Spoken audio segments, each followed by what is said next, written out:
അകത്ത് വെച്ചേരി. കാശ് കിട്ടിയോ ചാക്കോയെ? ഓ, എവിടെന്ന്?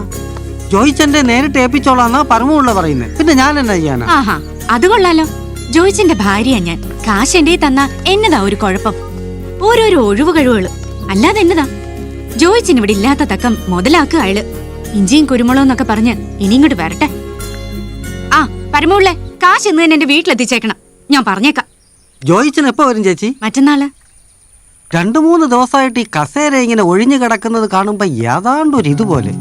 എന്നാ പറഞ്ഞാലും ജോയിച്ചൻ എപ്പോഴും ഇതേലിങ്ങനെ നിറഞ്ഞിരിക്കുന്നത് കാണുന്നത് തന്നെ ഒരു ഐശ്വര്യ. ഇതിപ്പം വീടങ്ങ് ഉറങ്ങിയ പോലെ. വല്ല നിവൃത്തിയുണ്ടെങ്കിൽ ജോയിച്ചാൻ മറ്റൊരു വീട്ടിൽ പോയി അന്തി ഉറങ്ങിയിട്ടുള്ളതായി എനിക്ക് ഓർമ്മയില്ല. ചില കല്യാണത്തിനോ ചവിടക്കിനോ മറ്റോ കാലോ അരയോ ദിവസം എന്റെ വീട്ടിൽ വന്ന് കിടന്നിട്ടുണ്ട്. അത്രേ ഉള്ളൂ. വൈകുമ്പോ ഈ തിണ്ണെ വന്ന് കയറണം, അല്ലെങ്കിൽ ജോയിച്ചിന് അതങ്ങോട്ട് ശരിയാവത്തില്ല. എന്നിട്ടും ഇപ്പൊ ഒരു തീർത്ഥാടനത്തിന് ചാടി പുറപ്പെട്ടിരിക്കുന്നു. അതും ചേച്ചിയും പിള്ളേരെയും പോലും കൂട്ടാതെ. അതിശയം തന്നെ. അതായിപ്പോ കുറ്റമായത്? എല്ലാരും കൂടെ അങ്ങ് സർക്കിട്ടിന് ഇറങ്ങിയേച്ചാ മതി ഈ സമയത്ത്. പിള്ളേർക്ക് സ്കൂളിൽ പോണ്ടല്ലേ ചാക്കോ? പഴയ കാലമൊന്നുമല്ല. ഒരൊറ്റ ക്ലാസ് നഷ്ടപ്പെടുത്തിയ പരീക്ഷ വരുമ്പോ അത്രയും മാർക്കങ്ങ് പോവും. A+ ഒക്കെ വാങ്ങിക്കേണ്ട പിള്ളേരാ. അതും ശരിയാ. എന്നാൽ എനിക്കറിയാൻ മേലേ, നമ്മുടെ പാലാ ടൗണ് വിട്ട് ജോയിച്ചന് ഇതിനു മുമ്പ് എങ്ങോട്ടേലും പോയിട്ടുള്ളതായിട്ട്. കച്ചവടത്തിന്റെ കാര്യത്തിനെങ്ങാനും പുറത്തു പോവേണ്ടി വന്നാലും ഞങ്ങളാരേലും പറഞ്ഞു അയക്കുമല്ലയോ പതിവ്. ഇതിപ്പോ നമ്മുടെ സണ്ണിച്ചാന്റെ കാര്യമായതുകൊണ്ടാ ഒന്നും മിണ്ടാതങ്ങ് ഇറങ്ങിപ്പോയത്. 10 വർഷം കഴിഞ്ഞു സണ്ണിച്ചാന്റെയും കൊച്ചുറണ്ണിയുടെയും കല്യാണം കഴിഞ്ഞിട്ട്. ഇതുവരെ അവർക്കൊരു കുഞ്ഞിനെ കൊടുത്തില്ല തമ്പുരൻ. ഫ്രാൻസിസ് പുണ്യാളിനോട് മുട്ടിപ്പായി പ്രാർത്ഥിക്കാനും തിരുശേഷിപ്പ് കാണാനുമായിട്ട് ഗോവയിലോട്ട് കൂടെ ചെല്ലണമെന്ന് സണ്ണിച്ചാൻ പറഞ്ഞപ്പം ഒരു കൂട്ടുകാരൻ എന്ന നിലയ്ക്ക് അവനെ അനുഗമിക്കേണ്ടത് എന്റെ കടമയല്ലയോടി ആൻസിയെ എന്നാ ജോയിച്ചൻ എന്നോട് ചോദിച്ചത്. കാര്യം ശരിയായതുകൊണ്ട് ഞാനും അതങ്ങ് സമ്മതിച്ചു. മാത്രമല്ല, തിരുശേഷിപ്പ് കാണണമെന്നൊക്കെയുള്ളത് ജോയിച്ചന്റെയും വലിയ ആഗ്രഹമായിരുന്നു.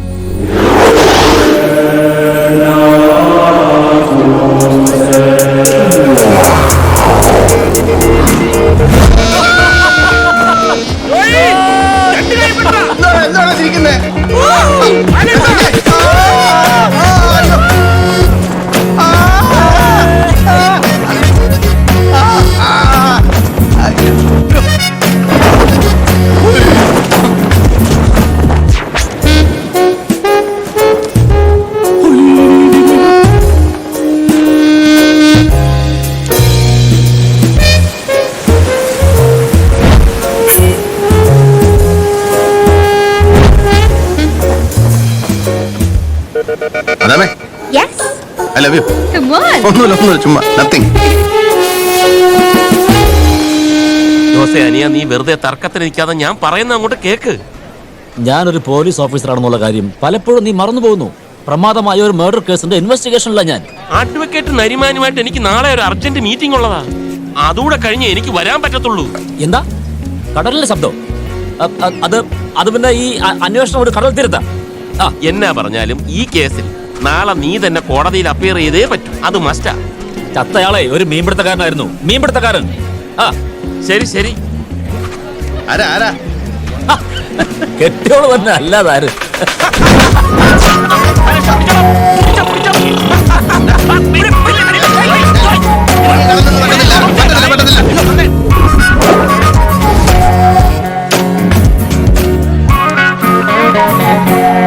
ഇവിടെ നീ എത്ര സമയം എടുക്കുന്നു? ഇവിടെ വരെ വന്നും വെച്ച് നേർച്ചയിടാതെ പോകാനൊന്നും പറ്റത്തില്ല. അയ്യടാ, അങ്ങനെ സൗകര്യം നോക്കി നിന്നാലേ നാളെ വേഗമ്പോഴേക്ക് വീട്ടിലെത്തേണ്ടതാ. അതിനു മുമ്പ് എന്തെല്ലാം പരിപാടി ഉണ്ടെന്നറിയാം. ഞാൻ ഒരു ഐഡിയ ഉണ്ട്. ജോയിത് എങ്ങോട്ടാ? നീ കണ്ടോ ചേട്ടാ, ഇതൊന്നാ നേർച്ചപ്പെട്ടില്ലാവോ? സാമാൻ വഹ് ബോക്സ് മേ നിക്ഷിത് കരോ. ആരാം കരോ, ആരാം കരോ, ആരാം കരോ. വലിയ സാറന്മാര് വന്നിട്ട് എന്നാ കാര്യം? വിവരം വേണം, വിവരം. ഞാൻ ഇന്ത്യയിൽ ഒരു കാച്ചം കഴിച്ചു. കിളവൻ സമ്മതിക്കുകയും ചെയ്തു. കാശ് നേർച്ചപ്പെട്ടിൽ ഇട്ടോളാന്ന് പറഞ്ഞു. ഞാൻ അതിനൊരു താങ്ക്സ് സോങ് പറഞ്ഞു ഹിന്ദിയിൽ തന്നെ. ആരാം കരോ, ആരാം കരോ. നമുക്ക് നന്ദി വേണമല്ലോ. ബാബാ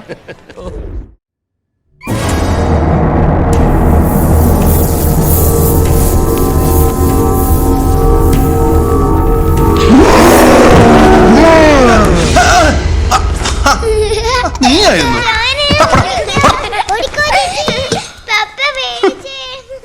കളിച്ചു നടക്കാതെ റെഡിയാ നോക്ക്. ചിരിക്കുന്ന കണ്ടില്ലേ? നാണമില്ലല്ലോ ജോയിച്ചിന്. ഓ, നീ അതങ്ങ് ക്ഷമി. ഇന്നലെ 2 കൂടി പോയായിരുന്നു. അത് ഞാൻ ഇതിനു മുമ്പും കണ്ടിട്ടുള്ളതാണല്ലോ. ഇതൊന്നും അല്ല. ജോയിച്ചൻ രാത്രി ഉറക്കത്തിൽ കിടന്ന് പറഞ്ഞ എന്നാന്നറിയോ? എന്നാ പറഞ്ഞു? മദാമേ, what is your name, come here, I love you എന്നൊക്കെയാ ജോയിച്ചൻ പറഞ്ഞത്. അത് നീ വിചാരിക്കുന്ന പോലെ ഒന്നും അല്ലടി എൻ്റെ ആൻസി. ഏതോ മാതാമ്മമാർ നടത്തുന്ന ആശുപത്രിയിൽ ഞാൻ ഭയങ്കര സൂക്കനായിട്ട് കിടന്നൊന്ന് ദുസ്വപ്നം കണ്ട. ഏയ് ഐ ലവ് യു എന്നൊന്നും ആയിരിക്കല്ല പറഞ്ഞത്, ഐ ഗീവ് യു എന്നായിരിക്കും. അതായത് ഈ വലിയ ബില്ല് വന്നപ്പോ ഉടനെ കൊടുത്തേക്കാം, പേടിക്കണ്ടെന്ന് പറഞ്ഞായിരിക്കും. ഓ അല്ല പിന്നെ എന്റെ പൊന്നും കൂടെ അല്ലേ, നീ ഇത് ആരോടെങ്കിലും പറഞ്ഞ് എനിക്ക് നാണക്കേട് വരുത്തി വെക്കരുത് കേട്ടോ. അതെന്നാ ജോയിച്ച അങ്ങനെ പറഞ്ഞത്? ഞാൻ എന്റെ ജോയിച്ചിന് നാണക്കേട് വരുത്തുവോ? എന്നാലും പകരമായിട്ട് എനിക്ക് എന്നാ തരും? എന്നാ വേണേലും ജോയിച്ചിനോട് ഞാൻ പറഞ്ഞിട്ടുള്ളതാ, മറ്റത്തിൽ വക്കച്ചിന്റെ സ്വർണ്ണക്കടയിൽ ഞാൻ കണ്ടുവച്ചിട്ടുള്ള കല്ലുമാലയെ കുറിച്ച്. അത് വേണോ ആൻസി കൊച്ചേ? വേണമല്ലോ ജോയിച്ച, ഞാൻ എല്ലാരോടും പറയും എന്ത് നല്ല ഭർത്താവ് എന്റെ ജോയിച്ചിനെന്ന്.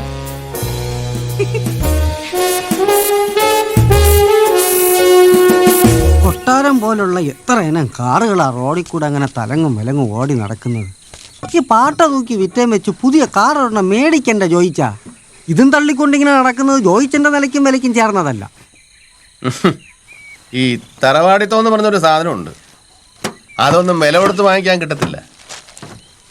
നിനക്കതൊന്നും പറഞ്ഞാൽ മനസ്സിലായി. എൻ്റെ ഇച്ചാച്ചൻ ആദ്യമായിട്ട് മേടിച്ച കാറാ, ഇപ്പോഴും ഒരു പോറല് പോലും ഇല്ല. കൊല്ലം എത്രയിന്നാ, എന്നിട്ടെന്നതാ എഞ്ചിൻ നടക്കുന്നുണ്ടോന്ന് അറിയാൻ ചെവിയോർത്ത് നോക്കണം. ഇന്ന് വരെ ഒരു അനാവശ്യ ശബ്ദം ഈ എഞ്ചിനകത്ത് കേട്ടിട്ടുണ്ടോ? ഇതിന്റെ വാലേ കെട്ടാൻ കൊള്ളത്തില്ല നീ ഈ പറയുന്ന കൊട്ടാരം പോലത്തെ കാറൊന്നും. നിനക്കെന്നാടാ ഒരു ഞാൻ Today Chaco drop you. Chaco go drop. Papa's English, poor English. My English no grammar. വൈകിട്ടോ പപ്പ? വൈകിട്ട് എങ്ങനെയാ വരുന്നേ? വൈകിട്ട് മോള് ബസ്സേ വന്നാൽ മതി. പിള്ളേർ ചെറുപ്പത്തിൽ എങ്ങനെ കാറേ മാത്രം കയറി പഠിക്കുന്നത്. വന്നട്ടെ.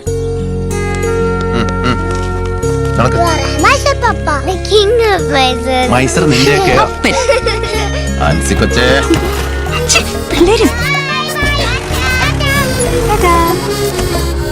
എന്നാ ഞാനും വേഗം റെഡിയാട്ടെ, കടയിലോട്ട് പോകാനുള്ളതല്ലയോ.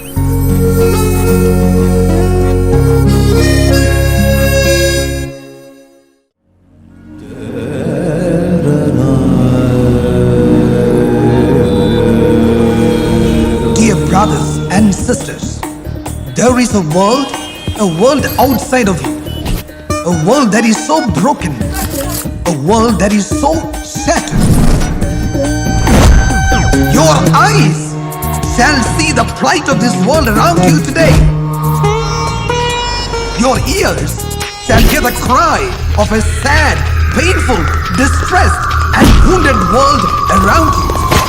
There are millions and billions of people in this world who are dying of hunger and thirst. Hallelujah! Hallelujah! Praise the Lord! Praise the Lord! It's a call that Jesus gives us. He has given us the duty to touch the lives of these people. If we abandon them, if we are indifferent to them, these people will cry out, and that cry will reach heaven, and the Lord will blame us and hold us responsible. Hallelujah! Hallelujah!